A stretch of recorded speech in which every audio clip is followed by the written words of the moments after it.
GST গুচ্ছভুক্ত ১৯টি public বিশ্ববিদ্যালয়ের ২০২৫-২৬ শিক্ষাবর্ষের ভর্তি পরীক্ষায় অংশগ্রহণের জন্য অনলাইনে আবেদন শুরু হয়েছে আজকের থেকে।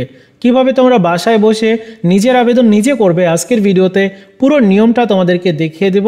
মোবাইল অথবা কম্পিউটার দিয়ে তোমরা পারবে। তো চলো শুরু করা যাক। আবেদন করতে হলে অ্যাডমিশন রিলেটেড এই জিএসটির পোর্টালটিতে আসতে হবে। আমি এই ভিডিওর প্রথম কমেন্টসে ওয়েবসাইটের লিঙ্ক অ্যাড্রেসটা দিয়ে রাখলাম।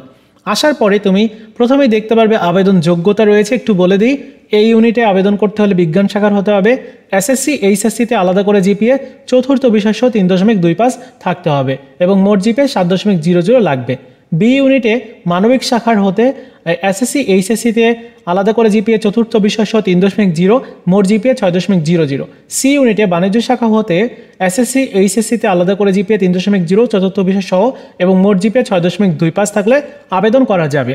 এখন আবেদন করার সময় তোমার ছবি এবং সেলফি আপলোড করতে হবে। তার কিছু নির্দেশিকা দেওয়া রয়েছে, সেটি একটু বলে দিই যেন তোমার কোনো ভুল না হয়।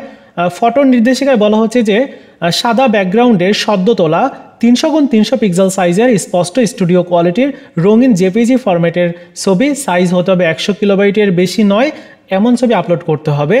স্কুল বা কলেজের ইউনিফর্ম পরিহিত ছবি গ্রহণ করা হবে না।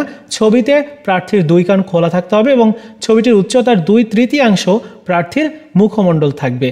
তবে সফটওয়্যারের সাহায্যে কোনো রকম ইফেক্ট দেওয়া যাবে না, তাহলে কিন্তু গ্রহণ করা হবে না। বিভিন্ন পর্যায়ে সংগৃহীত আবেদনকারীর ছবি বায়োমেট্রিক ভেরিফিকেশনে ব্যবহার করা হবে। ভেরিফিকেশন প্রক্রিয়ায় কোনো প্রকার অসঙ্গতি পরিলক্ষিত হলে উক্ত আবেদনকারীর আবেদন বাতিল হয়ে যাবে। সেলফি যে আপলোড করতে হবে তোমাকে, সেখানেও কয়েকটা নির্দেশিকা রয়েছে।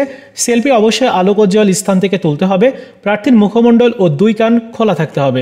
সেলফির মাধ্যমে প্রদত্ত ছবি পরবর্তীতে আবেদনকারীর বায়োমেট্রিক্স ভেরিফিকেশনে ব্যবহার করা হবে।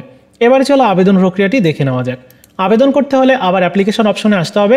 এবারে একটু নিচের দিকে যেতে হবে। এখন স্টার্ট অ্যাপ্লিকেশন অপশন পেয়ে যাবে, এখানে ক্লিক করবে। এরপর নিউ অ্যাপ্লিকেশনে তোমাকে ক্লিক করতে হবে যেহেতু তুমি নতুন আবেদন করতে চাইছো। এবার এইচএসসি এবং এসএসসির ইনফরমেশান দিতে হবে। এইচএসসির roll, board, passing year same একই রকমভাবে এসএসসির রোল, বোর্ড, পাসিং ইয়ার দিয়ে দিতে হবে। আমি সকল ইনফরমেশান দিয়ে দিলাম। এবারে সাবমিট অপশনে ক্লিক করব। এর পরবর্তী স্টেপে তোমার বিভিন্ন ইনফরমেশান দেখা যাবে। Applicants name, father's name, mother's name এগুলো দেখা যাবে। এখন তোমার মোবাইল নাম্বার ভেরিফিকেশন করতে হবে। এখানে বলা হচ্ছে আপনার মোবাইল নাম্বার নিশ্চিত করতে নিচের মোবাইল নং ভেরিফিকেশন লিঙ্কে ক্লিক করুন। তো আমি এখানে ক্লিক করে দিচ্ছি, তুমিও সেম করবে।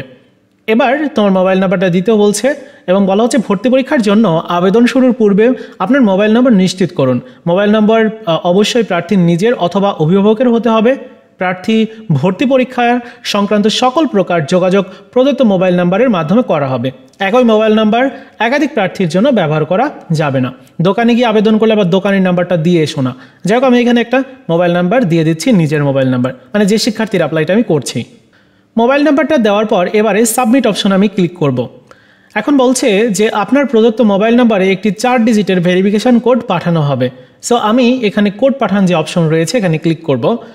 এরপর ওই যে নাম্বার রয়েছে ওই নাম্বারে একটা ভেরিফিকেশন কোড গেছে, ওইটা আমি এবার ৪ ডিজিটের যেটা দিয়ে দিচ্ছি। এবার ভেরিফাই যে অপশন তুমি ডান পাশে দেখতে পাচ্ছ এখানে ক্লিক করবে। আর যদি কারো যদি না আসে তাহলে কিন্তু রিসেন্ড করতে পারো, সেই অপশনটাও দেওয়া রয়েছে এবং নির্দিষ্ট সময় রয়েছে এই সময়টার মধ্যে। ওকে, এরপরে তোমাকে ঠিক এরকম দেখানো হবে, বলা হবে যে আপনার মোবাইল নম্বর ভেরিফিকেশন সম্পন্ন হয়েছে। এখন তোমাকে কি করতে হবে, আবেদন সম্পন্ন করতে হলে অ্যাপ্লাই বাটনে ক্লিক করতে হবে। তো দেখো এই ইউনিটে এই শিক্ষার্থী আবেদন করতে চাচ্ছে বা এই ইউনিটেই আবেদন করতে পারবে, বিজ্ঞানের শিক্ষার্থী যেহেতু। তো অ্যাপ্লাই অপশনে তোমাকে ক্লিক করতে হবে, আমি তা করে দিচ্ছি। এবার ফটো আপলোড অপশন চলে আসছে এবং এখানে বলা হচ্ছে যে তোমাকে ৩০০x৩০০ পিক্সেলের একটা ছবি আপলোড করতে হবে। আর ছবির মাপ যেহেতু ৩০০x৩০০ পিক্সেল, আর ছবির ব্যাকগ্রাউন্ড হালকা এক রঙের হতে হবে, আর ছবির সাইজ হচ্ছে ১০০ কিলোবাইটের বেশি হতে পারবে না। এই ছবি তুমি সহজেই অনলাইন থেকে রিসাইজ করতে পারবে। কিভাবে রিসাইজ করতে হয় চলো আমরা একটু দেখে নিব।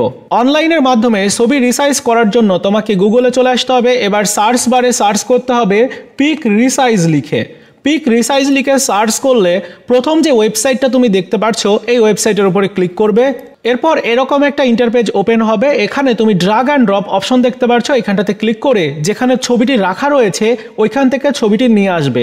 তো আমি এখানে ছবিটি নিয়ে আসছি, তুমি ছবিটি দেখতে পাচ্ছো। এবার নিচের দিকে যেতে হবে, 50% স্মলার যেখানে লেখা রয়েছে এখানটা থেকে তুমি কাস্টম সাইজে ক্লিক করবে। এবার তোমাকে দিতে হবে উইথ, এখানে 300 দিবে। এরপর হাইট দিতে হবে 300, মানে 300 × 300 পিক্সেল। এবার আবার নিচের দিকে যেতে হবে, এখানে দেখতে পাচ্ছ জেপিজি ফরম্যাট রয়েছে, আর এখানে কোয়ালিটি তুমি চাইলে কিন্তু গুড করতে পারো, বেস্ট করতে পারো।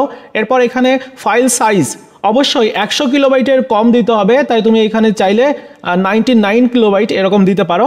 এরপর I am done resize my picture, এখানে তুমি ক্লিক করবে এবং এখান থেকে সেভ টু ডিস্ক অপশনে ক্লিক করে তুমি এই ফাইলটি সেভ করে নিবে। ছবিটি রিসাইজ করার পর আবার মূল আবেদনের ওয়েবসাইটে চলে আসতে হবে। এবার এখান থেকে তোমাকে আপলোড বা চেঞ্জ ফটো অপশনে ক্লিক করতে হবে। এবার ছবিটি যেখানে ডাউনলোড করেছিল ওইখান থেকে ছবিটি তুমি নিয়ে আসবে এবং এখানে তোমার এরকম ছবিটা দেখানো হবে।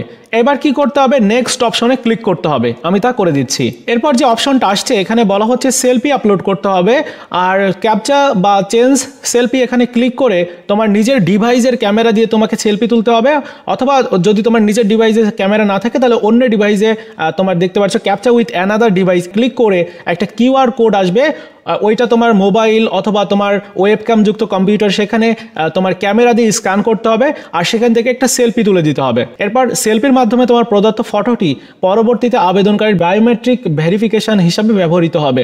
সেলফি দেওয়ার পরে এরপরে নেক্সট বাটনে ক্লিক করতে হবে তোমাকে, আমি তা করে দিচ্ছি। এখন তোমাকে পরীক্ষার কেন্দ্র ও অন্যান্য তথ্য তোমার দিতে হবে। সো তোমার এখানে ভর্তি পরীক্ষার একটা কেন্দ্র সিলেক্ট করতে, এরপর বলা হচ্ছে আপনি কি ইংরেজি ভাষার অনুমোদিত প্রশ্নপত্রে পরীক্ষা দিতে ইচ্ছুক? যদি ইচ্ছুক হয়ে থাকো তাহলে ইয়েস দিবে, আর যদি না হয়ে থাকো তো আমি এখানে নো দিয়ে দিচ্ছি। এরপরে বলা হচ্ছে আপনি কি আর্কিটেকচার বিষয়ের ব্যবহারিক বা ড্রয়িং পরীক্ষা দিতে ইচ্ছুক? যদি ইচ্ছুক হয়ে থাকো তাহলে ইয়েস দিবে, আর যদি না হয়ে থাকো তাহলে না দিবে। ওকে, এরপর তুমি নেক্সট বাটনে ক্লিক করবে। এবার তোমার সকল তথ্য দেখানো হচ্ছে, অ্যাপ্লিকেন্টস আইডি বা তোমার ব্যক্তিগত তথ্যগুলো, আর বলা হচ্ছে আপনার প্রদত্ত সকল তথ্য সতর্কতার সাথে পর্যবেক্ষণ করুন এবং সকল তথ্য সঠিক থাকলে নিজের সাবমিট অ্যাপ্লিকেশন বাটনে ক্লিক করুন।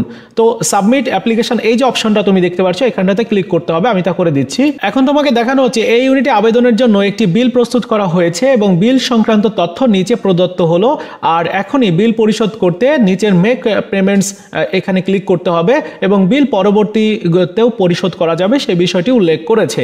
তো যাই হোক, মেক পেমেন্টস এই যে অপশন দেখতে পাচ্ছ এখানে ক্লিক করবে, অথবা তুমি ডাউনলোড অ্যাকনোলেজমেন্ট স্লিপ এই যে অপশন দেখতে পাচ্ছ এখানে ক্লিক করে তুমি পরবর্তীতেও কিন্তু এই পেমেন্টস তুমি করতে পারবে। যাই হোক বন্ধুরা, মোবাইল ব্যাংকিং এটাই সিলেক্ট করা থাকবে। এবার তুমি কিসের মাধ্যমে টাকা দিতে যাচ্ছ, বিকাশ, নগদ নাকি রকেট, কোনটার মাধ্যমে নাকি উপায়? তো আমি এখানে বিকাশের মাধ্যমে দিয়ে দেখাচ্ছি। এবার এখানে দেখো বলা হচ্ছে যে পে 1530 টাকা, মানে সর্বশেষ 1500 টাকা হচ্ছে তোমার আবেদন ফি, 30 টাকা হচ্ছে খরচ, টোটাল হচ্ছে 1530 টাকা 61 পয়সা। তো আমি পে এখানে ক্লিক করব। এবার কিছুটা লোডিং নিবে, লোডিং নিয়েই তোমার সামনে নাম্বার প্রদানের অপশন চলে আসবে। এখন তুমি যে বিকাশ নাম্বার দিয়ে বা অ্যাকাউন্ট দিয়ে তুমি এই ফি পরিশোধ করতে চাচ্ছ সেই বিকাশ নম্বর এখানে দিয়ে দিবে। তো আমি এখানে বিকাশ নম্বরটি দিয়ে দিচ্ছি।